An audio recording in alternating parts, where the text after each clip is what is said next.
അങ്ങനെ നമ്മുടെ അർജുനും ശ്രീതുവും സിജോയും കൂടെ ഇരുന്ന് സംസാരിക്കുന്ന സമയത്ത് ഋഷി വരുമ്പോഴത്തേക്കും അർജുൻ പറയുന്നുണ്ട്, അങ്ങനെ നമ്മുടെ രാജാവ് ജനങ്ങളുടെ ഇടയിലേക്ക് ഇറങ്ങി വന്നിരിക്കുകയാണ്.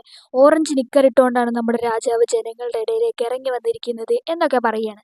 സംഭവം വേറൊന്നുമല്ല, ഋഷി പവർ റൂമിൽ നിന്ന് ഇറങ്ങി ഇപ്പോൾ സാധാരണ മെമ്പർ ആയല്ലോ. അപ്പോൾ ആ ഒരു കാര്യത്തിനെ വെറുതെ കളിയാക്കിക്കൊണ്ട് ചെറുതായിട്ടൊന്ന് പറഞ്ഞെന്നേ ഉള്ളൂ. അപ്പോൾ ആ ഒരു സമയത്ത് ഋഷിയും പറയുന്നുണ്ട്, അതെ, നിങ്ങളുടെ രാജാവ് നിങ്ങളുടെ ഇടയിലേക്ക് വന്നിരിക്കുകയാണ് എന്നൊക്കെ ഋഷിയും പറയുന്നുണ്ട്. അപ്പോൾ അർജുൻ പറയുകയാണ്, രാജാവ് എന്തിനു കരയണം, രാജാവിന് ഞങ്ങൾ പ്രജകളില്ലേ എന്നൊക്കെ ഇങ്ങനെ അർജുനും പറയുന്നുണ്ട്. അങ്ങനെ അവർ ഓരോ കാര്യങ്ങളൊക്കെ പറഞ്ഞ് അങ്ങനെ ഇരിക്കുകയാണ്. അപ്പോൾ ഋഷിയാണെങ്കിൽ ഇപ്പോൾ പവർ ടീമിൽ നിന്ന് ഇറങ്ങി. ഇപ്പോൾ ഋഷിക്ക് പകരമായിട്ട് സായിയും നന്ദനയാണ് കയറിയിരിക്കുന്നത്. ഗബ്രിയും പവർ ടീമിൽ നിന്ന് ഇറങ്ങിയിട്ടുണ്ട്.